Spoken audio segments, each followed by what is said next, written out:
Ya, kayak begini. Dan itu amat sangat menyehatkan. Termasuk bagian susah, karena kan banyak orang susah tidur sekarang kan. Ya, saya pernah share waktu itu ada salah satu resep yang saya share itu adalah menggunakan jahe dikasih pandan. Kalau mau sedampat sedikit lagi, tambah labu nih salah satu makanan paling baik untuk lambung. Maka ketika Nabi Yunus dikeluarkan Allah dari perut ikan yang besar, Allah tumbuhkan kepada Nabi Yunus sejenis pohon dari labu. Ya, dan labu membersihkan pembuluh darah, plak-plak di pembuluh darah.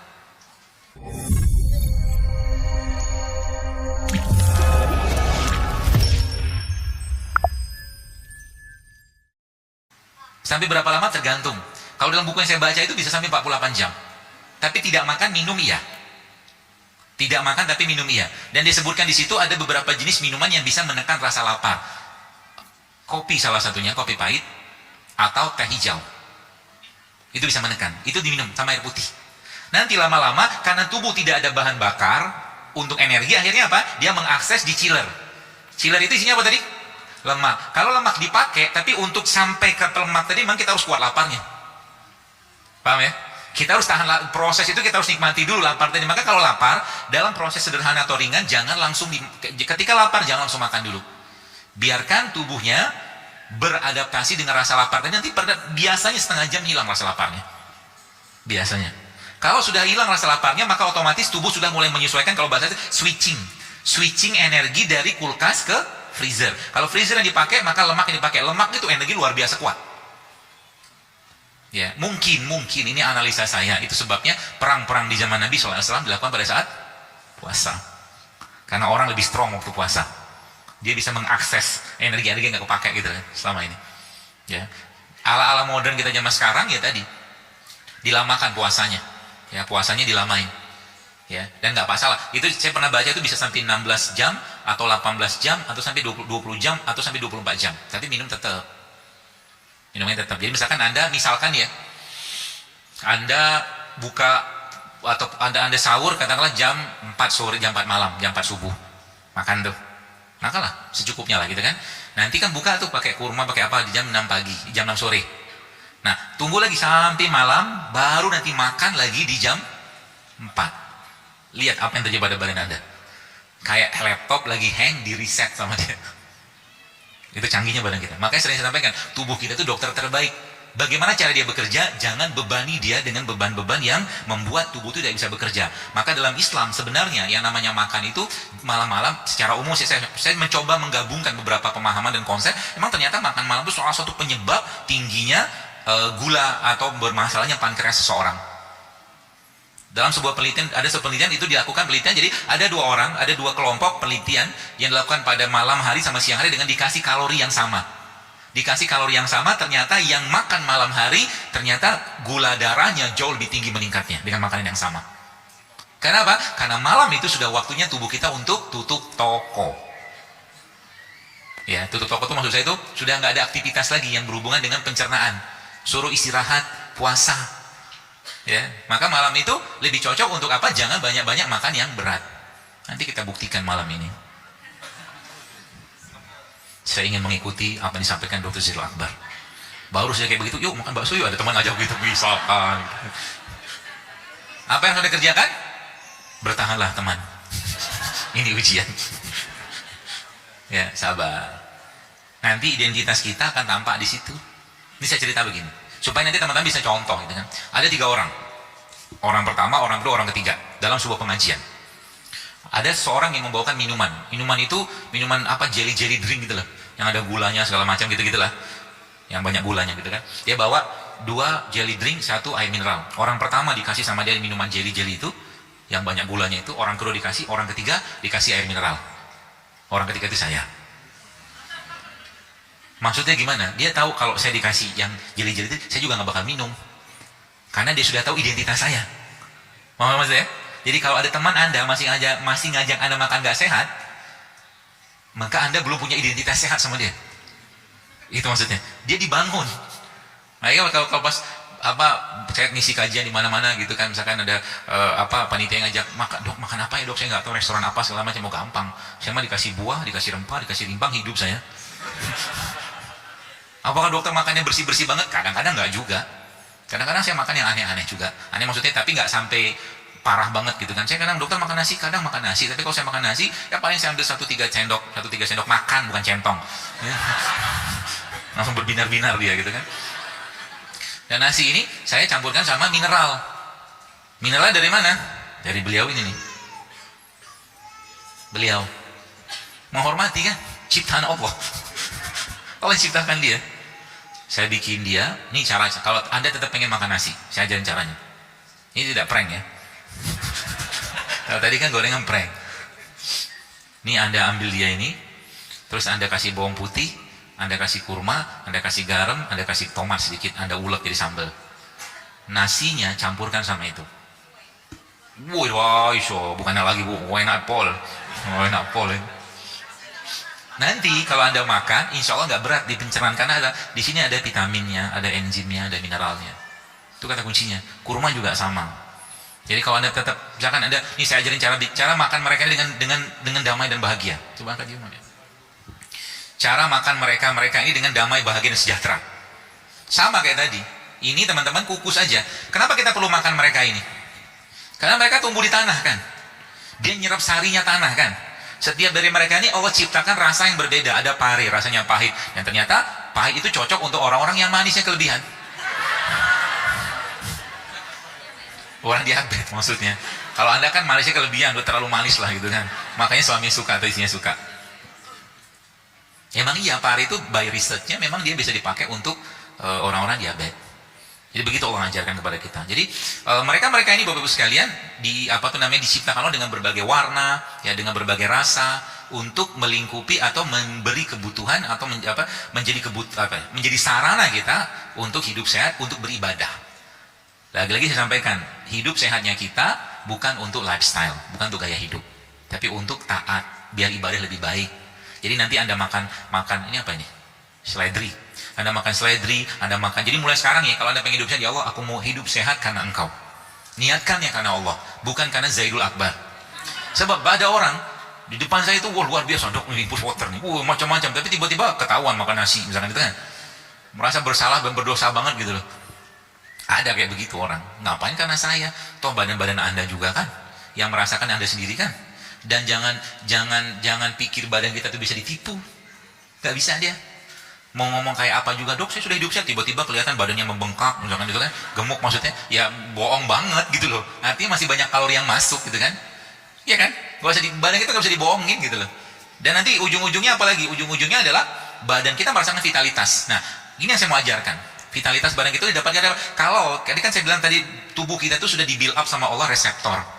Ada enzimnya. Dan enzim itu bahan bakunya apa? Asam amino. Asam amino kita dapatkan dari mana? Terbaik ada pada ini. Iki loh, nih madu. Atau ada pada kurma. Mana kurma? Jadi asam amino yang terbaik, salah duanya ada pada ini. Jadi semua yang Allah ciptakan, terutama yang Allah sebutkan dalam Al-Quran, itu mengandung pasangan elektron yang paling stabil. Saya pernah cerita ada 21 jenis tumbuhan atau ciptaan Allah yang disebutkan dalam Al-Quran. Nanti coba dibaca. Perasaan saya pernah share di Telegram juga. Ada pernah baca? Ada apa aja Pak? Ada banyak. Masya Allah pintar banget. Ada banyak. Coba sebutkan 5. Madu, anggur, zaitun, apa lagi? Tin, apa lagi? Mau saya sebutin? Ya, catat ya. Ini dia, Masya Allah. Yang pertama, jamur. Jadi, ini secara yang saya dapatkan keterangan dari dosen-dosen saya, guru-guru saya gitu kan. Dia memiliki elektron yang paling stabil, bahan-bahan ini. Jadi kalau Anda bisa makan setiap hari atau mungkin diusahakan gitu kan, dalam seminggu itu bisa makan produk-produk itu luar biasa bagus buat kestabilan elektron. Yang pertama jamur, yang kedua bawang merah. Jadi kalau mau bikin kedua bawang merah, yang ketiga bawang putih. Nanti kalau Anda mau bikin nasi goreng, saya ajarin caranya begini. Ini nasi itu dikukus. Mau pakai nasi putih juga nggak apa-apa, tapi kalau bisa dapat nasi coklat atau brown rice juga lebih baik. Kalau nggak pakai sorghum. Tahu sorghum? Nah, browsing lah. Jangan tanya semua sama saya. Ini handphone udah canggih kan, smartphone gitu kan. Tanya. Terus nanti nasinya kalau bisa dapatkan beras organik lebih baik. Ya. Kalau bisa dapatkan beras, kalau Anda belum bisa dapatkan beras organik, mungkin anggaran belum ada, nggak apa-apa, berasnya dicuci dulu. Dicuci pakai apa? Pakai apa? Pestisida tidak bisa hilang dengan air. Nggak bisa deh. Kalau nggak baking soda, cuka apel itu loh, cuka lah secara umum. Tapi bukan juga sintetik ya. Dan pestisida itu penyebab paling dominan kemandulan sebenarnya. Pestisida. Dan sebagian besar beras-berasnya kita pestisida semua. Nggak bisa nyuruh petani stop. Karena dia maunya jangan sampai padinya rusak, maka disemprotin sama dia. Ya sudahlah, mau diapain? Kita kendalikan sendiri di rumah. Itu dicuci. Ya, jadi mulai sekarang berkomitmenlah untuk memberikan yang terbaik untuk badan sebagai bentuk ketaatan rasa syukur. Jadi misalkan ya Allah tambahkan rezeki untukku sehingga aku bisa bersedekah lebih baik untuk badanku. Boleh minta begitu sama Allah. Sehingga nanti bisa beli beras organik, bisa beli sayur organik, bisa beli apa segala macam. Itu bentuk sedekah ke badan. Jangan khawatir. Ya, minta sama Allah.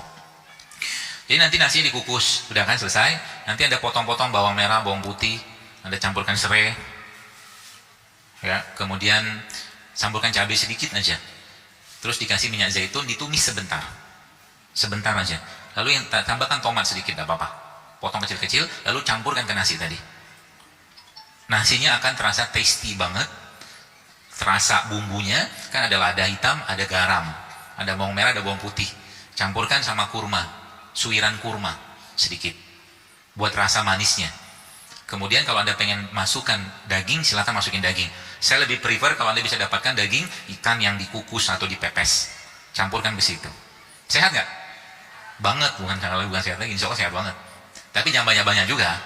Ya secukupnya lah kalau makan. Ya. Itu nasi gorengnya kita. Nggak digoreng. Ya. Coba kurangi yang diminyak-minyakin. Ya, yang berminyak-minyak digoreng itu coba teman-teman kurangi mulai sekarang. Sudah cukup minyak di wajah kita. Ya. Kemudian yang keempat, tadi 3 kan? Yang keempat khardal. Khardal ini adalah biji rempah. Ini biji rempah kan banyak kayak begini ya. Ada cengkeh, ada kapulaga kayak begini. Ini bisa dijadikan minuman. Ya. Bisa. Kapulaga nih kalau teman-teman, kau udah ada yang bikin chai tea itu kan? Ya, pernah saya share juga itu. Teh India itu kan sebagian besar pakai kapulaga. Dan kapulaga ini salah satu antibiotik tanda kutip yang ada pada tumbuhan selain cengkeh dan bunga lawang. Dia antibiotik. Jadi misalkan teman-teman mau bikin misalkan teh rempah gitu kan, ya gampang aja. Ambil cengkeh, ambil kapulaga, kasih daun mint sedikit, kasih air panas, jadi tehnya jadi teh daun mint, cuman ada bahan anti infeksinya. Itu bisa untuk infeksi tenggorokan, lagi batuk pilek, bisa pakai itu. Simpel? Simpel. Biji rempah. Jadi kenapa nasi goreng itu tidak bukan nasi goreng? Kenapa makan-makan zaman sekarang itu tidak memberikan efek bermanfaat ke badan? Karena nggak ada asam amino, nggak ada vitamin, nggak ada enzim, nggak ada mineral, nggak ada rempah. Udah kebayang? Dan bahan bakunya enzim adalah asam amino. Maka ketika Anda butuh asam amino, maka ini pilihannya sayuran sama buah-buahan atau madu atau kurma. Maka saran saya setiap hari jangan pernah lewatkan sayur dan buah dalam menu makanan Anda. Simpel sebenarnya. Cuman menggodaannya luar biasa, ya kan? Tapi lagi saya sampaikan, hidup saya kayak begini kayak orang bangun tahajud. Bangun tahajud malam itu, kalau nggak dipaksain sampai mati juga nggak bakal tahajud. Betul? Artinya, yang namanya kalau kita sudah niatkan untuk Allah, maka dipaksain. Masa mau sekian lama hidupnya menderita dengan penyakit-penyakit yang sebenarnya kita bisa cegah, kan sayang, Bu, Pak. Itulah, jangan nyusahin orang kalau mati. Kalau bahasa saya gitulah. Yang kita bisa cegah penyakit tadi dengan cara mengubah isi piring kita. Lalu, yang kelima itu ini. Wortel. Timun. Ngetes aja masih sadar nggak? Timun ya. Timun ini kalau Anda potong, teman-teman Anda potong timun ini, ditaruh di atas langit-langit, lumayan bisa ngurangi bau mulut.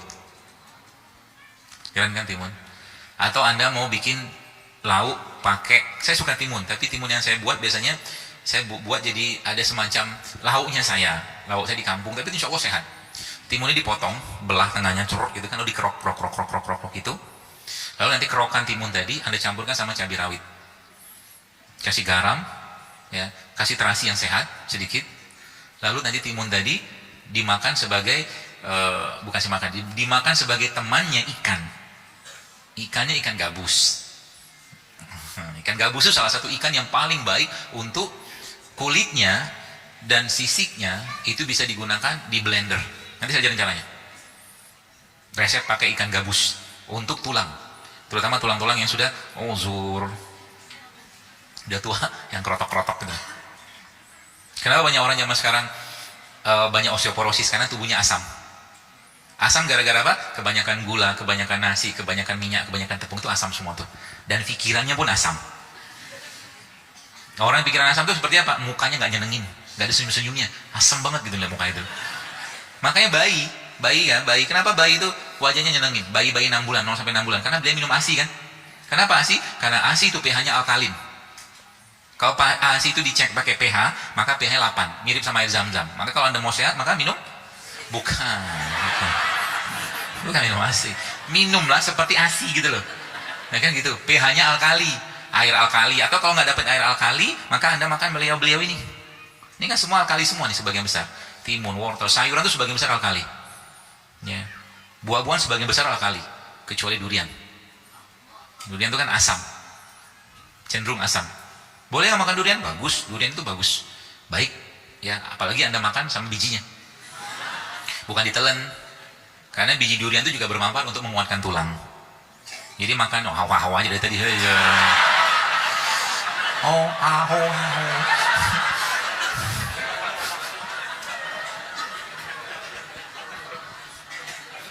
iya, biji durian direbus, dikukus, kayak orang tua kita zaman dulu tuh loh, dimakan. Sebenarnya kalau saya, tadi saya di Purwakarta dikasih makan durian sama panitia, saya makan, nggak banyak tapi kalau banyak saya tahu akibatnya ke badan saya, langsung ngomel dia, kembung, gitu terus. Tadi saya makan tiga potong saya makan, bukan 3 buah, 3 potong. Tidak apa, makan aja. Ya. Durian segede-gede gaban gitu, apa namanya itu tadi? Hah? Bawor. Durian itulah segede kalau kelapa digabungin 2 atau gitulah gede duriannya. Udah banget. Nggak tahu kalau durian Nabi Adam kayak apa sih, nggak tahu. Nabi Adam gede banget kan? Gede banget ya. Nggak usah, itu intermezzo aja. Gitu ya. Pete bagus. Pete itu bagus. Jangan digoreng. Makan mentah. Kalau suka. Kalau nggak suka, saya nggak suka pare. Pahit itu nggak suka saya. Saya lebih cari yang manis-manis aja gitu. Ya. Tapi kalau memang butuh makan pare, misalkan ada yang kena diabetes, makan aja pare, butuh kok. Ya, termasuk tadi yang saya bilang tadi ini kan, ini dipotong-potong, lupa tadi yang ini tadi ini, potong-potong, udah misalkan sebagian ada kukus, ini kan dikukus nih, kukus. Ya, di steam. Timun nggak usah, brokoli dikukus. Kemudian okra ini juga bisa okra ini salah satu makanan yang bisa menekan rasa lapar juga nih. Bagus nih. Okra. Ini okra kan? Nggak tahu. Taunya apa? Okra yang dikukus mentah juga nggak apa-apa, potong, ya, lalu Anda campurkan sama sambal tadi itu loh, asik, dapat rasanya, ada dapat manis, ada dapat asin, ada dapat pahit, ada dapat kecut, asamnya kan, ada komplit semua. Itulah rasa yang terbaik bagi badan kita kalau sekali makan, dapat semua rasa, gitu loh. Jangan plain, ya. Lalu minumnya apa? Minumnya kayak begini, bayangkan, ini isinya apa nih? Wih, ada kunyit, ada secang, ada pandan, ada apa lagi? Ada jahe, ada kayu manis. Ini kalau Bapak Ibu mulai rutinkan minum kayak beginian tiap hari, banyak terjadi perbaikan di sel-sel badan kita sebenarnya. Ya.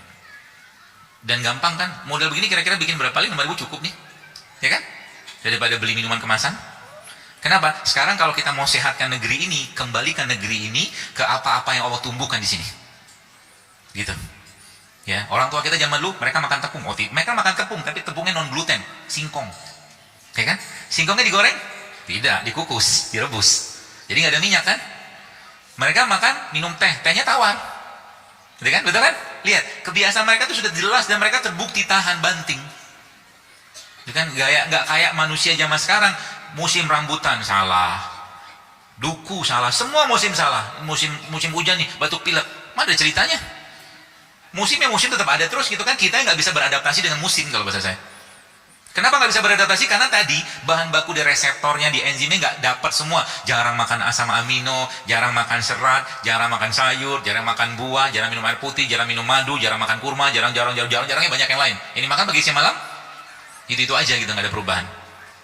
Ya, kayak begini kan simple kayak begini. Diganti minuman di rumah.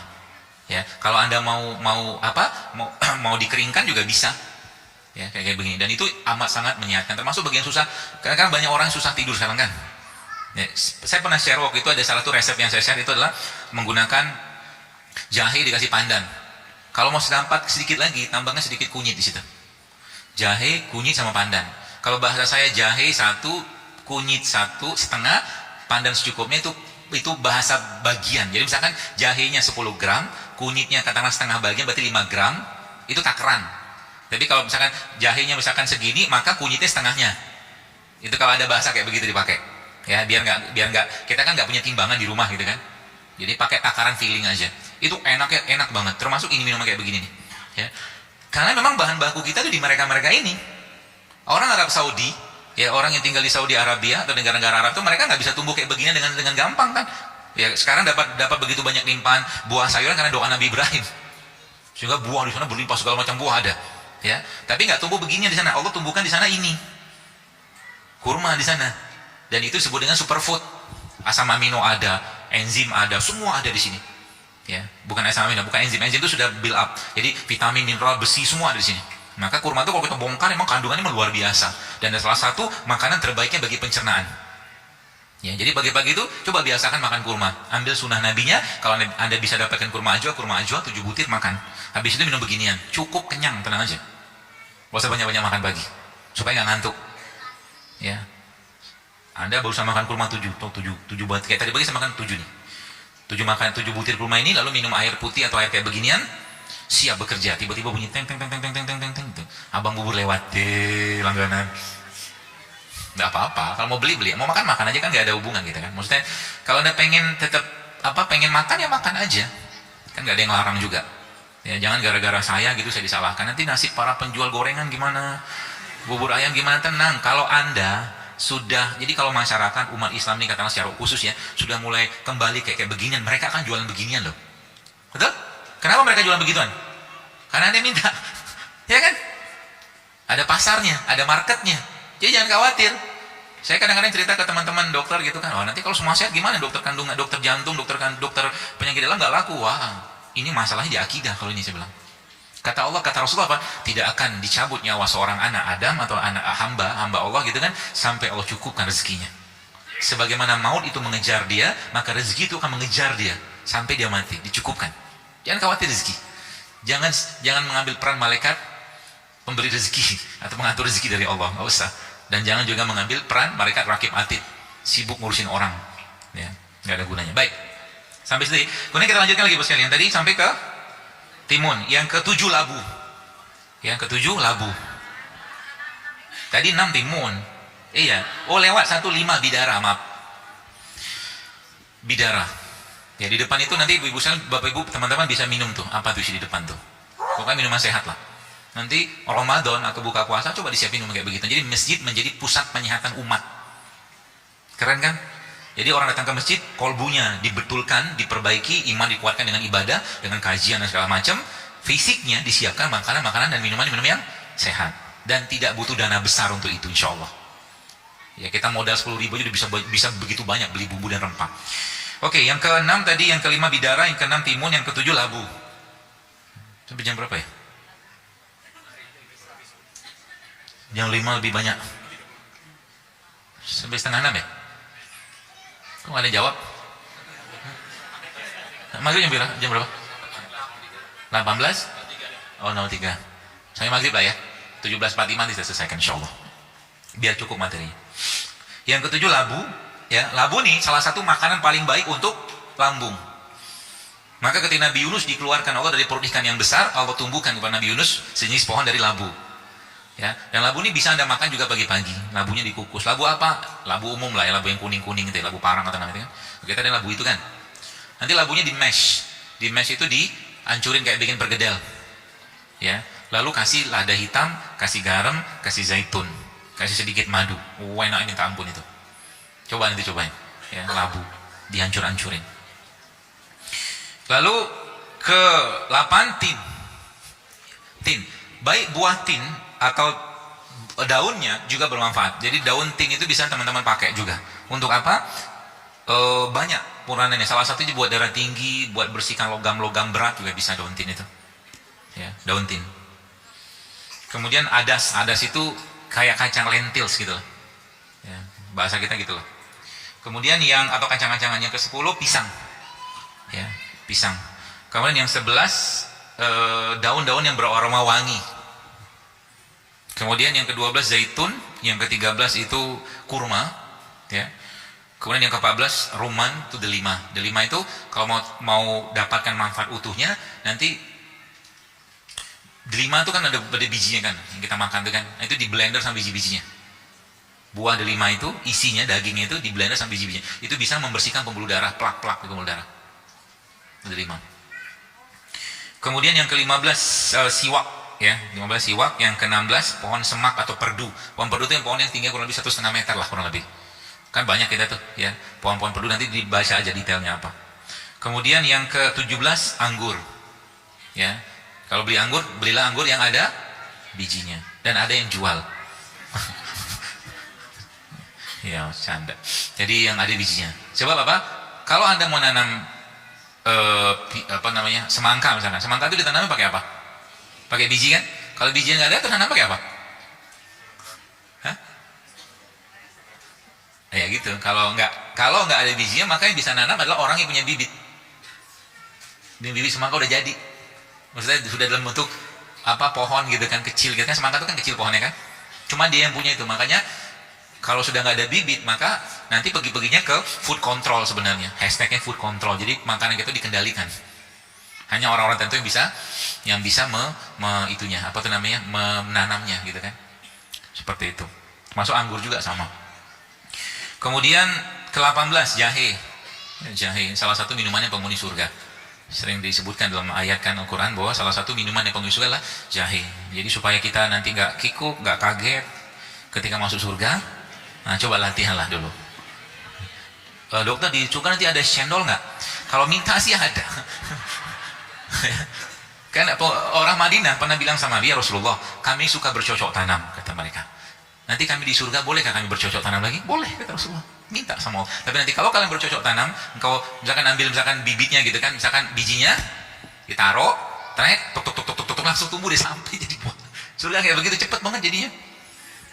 Gitu. Ya di surga. Makanya motivator terbaik kita itu adalah surga. Dan motivator terbaik kita juga neraka. Terbaik itu maksudnya apa?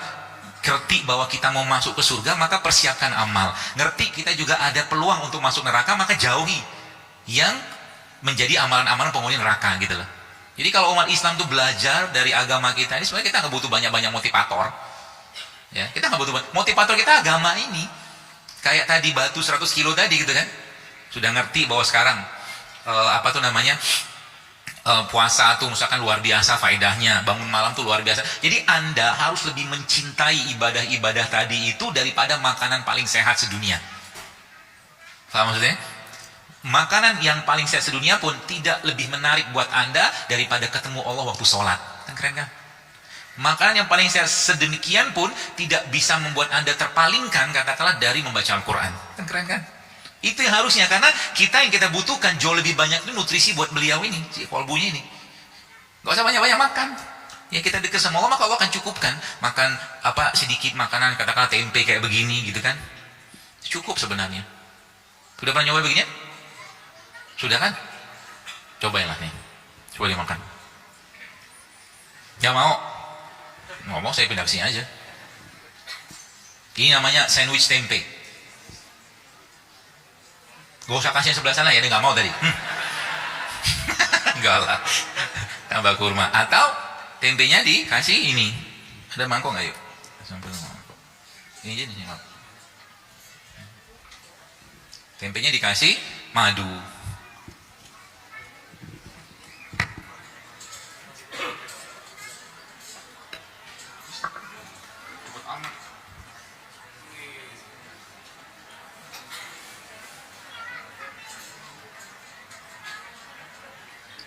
Es krim tempe.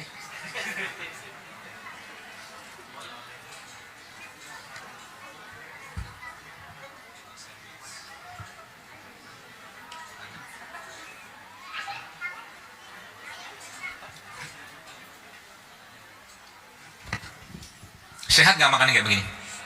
Kenapa sehat? Nggak digoreng. Yang kedua dia masih utuh kan, maksudnya dia masih